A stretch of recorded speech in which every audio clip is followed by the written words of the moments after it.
On Monday, August 16th, the Huac Subcommittee met at 2 p.m., again in secret, in Washington, to hear from Hiss a second time.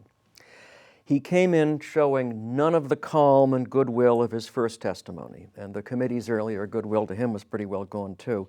He was full of outrage that he would be summoned back and that the committee did not accept his word against Chambers. He said, "I do not recall anyone by the name of Carl that could be remotely connected with the kind of testimony Mr. Chambers has given." He still did not recognize Chambers definitely as anyone he'd known by the name of Carl or anyone else, or any other name.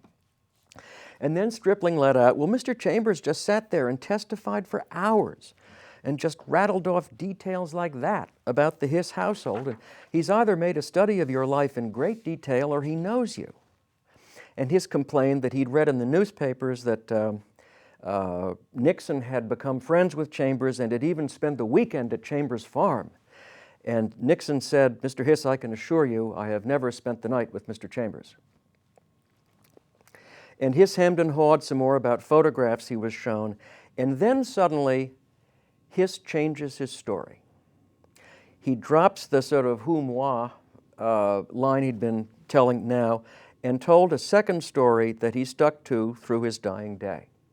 And he sketched it out very generally to Huac in this first version, or first time that he told it, and he gave much more detailed versions in later testimonies, and to spare the repetition, I'll give you the whole version up front. He said, "There was a man I knew years ago who might have something to do with this whole nightmare. Sometime in 1933 or 34, maybe it was 35, you remember Chambers had said 34 to 37. Hiss says 33, 34, maybe 35. He said, when I was counsel to the Senate committee that was investigating the munitions industry, part of my job was to deal with the news media.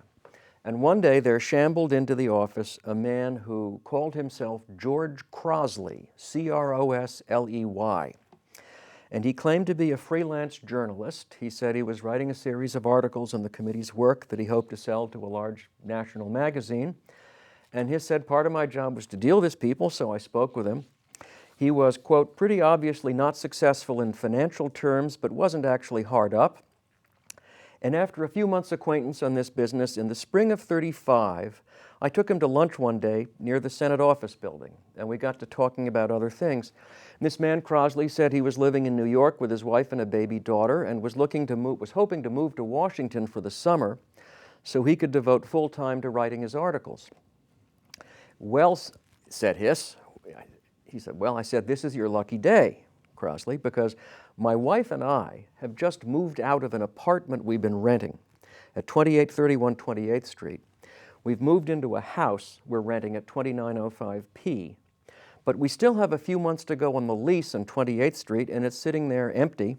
We're on the hook for the rent for a few more months, and we'll sublease the place to you at cost, at no profit to us, just for what we're paying.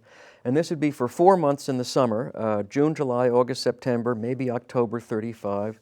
The house we've just moved into is furnished, so we still have a lot of furniture in the 28th Street apartment. You won't have to bring your stuff down or all of it.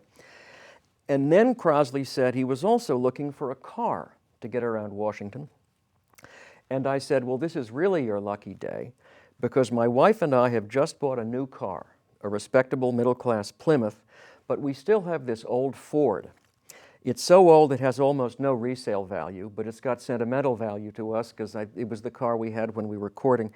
And we don't want to sell it, but it's just sitting out on the street collecting parking tickets. So I'll throw it in with the sublease at no cost. And his exact words to the committee were, I sold him an automobile. I had an old Ford that I threw in with the apartment and had been trying to make it, to trade it in and get rid of it. I threw it in. I think I just turned it over. It was an early Model A Ford, a slightly collegiate model with a sassy little trunk on the back. And, said Hiss, Crosley accepted the deal, the sublease and the free car.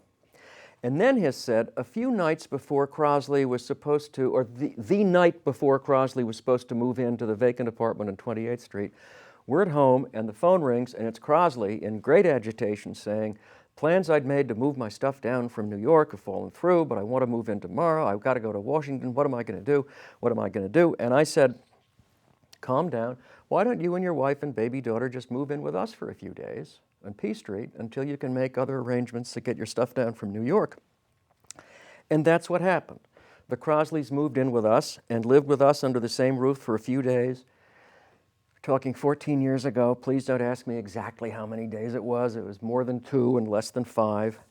And during those days and nights, we talked about the kinds of things you talk about with a house guest under that sort of a forced friendship. He said, you develop a sort of pseudo-friendliness over a transaction of this kind. And he said this guy Crosley was quite a character. He'd been everywhere and done everything, and any story you told, he could top with one of his own. And eventually his stuff arrived at the 28th Street apartment, and Crosley left us and moved in there.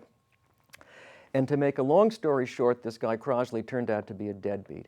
He paid me a tiny amount of the rent that he owed me. He hit me up for a few loans, $5 here, $10 there. Never repaid me any of that. He was always just about to sell his stories, but he never did. And at the end of the subtenancy, he moved out of the 28th Street apartment. I didn't see it happen, I just assume it did, and that was it. Except that from time to time, he'd show up at the office and we talked business about the Nye Committee, and that was my job, and I helped him out. And then there was one more time I saw him. The last time I saw Crosley was a very strange encounter.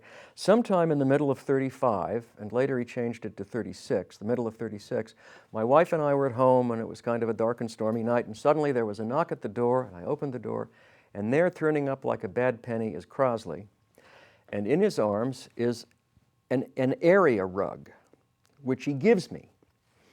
And he says, it's a gift from a wealthy patron, and he wanted me to have it, and he walks off into the night. And I guess this was his substitute rent payment.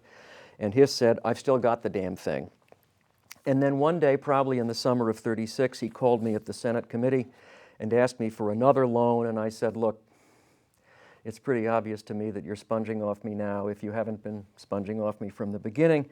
And I told Crosley I did not want to have anything more to do with him, and would he please leave me alone except for matters involving the Nye Committee, which was my job, and I wanted all of our contacts in the future to be strictly professional.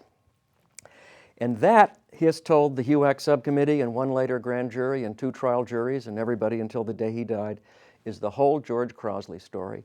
And he said, maybe the man who briefly infested my life 10, 12 years ago under the name George Crosley was my deadbeat subtenant, has now become the senior editor of Time magazine under the name Whittaker Chambers, and has reappeared making these insane accusations against me for reasons that you'd need to be a psychiatrist to understand. And he said that no normal man would hide a grudge such as Chambers Crosley must be hiding, if in fact Chambers is Crosley.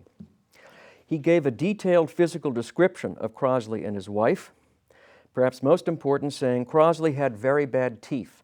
That's one of the things I particularly want to see Chambers about. This man had very bad teeth, did not take care of his teeth.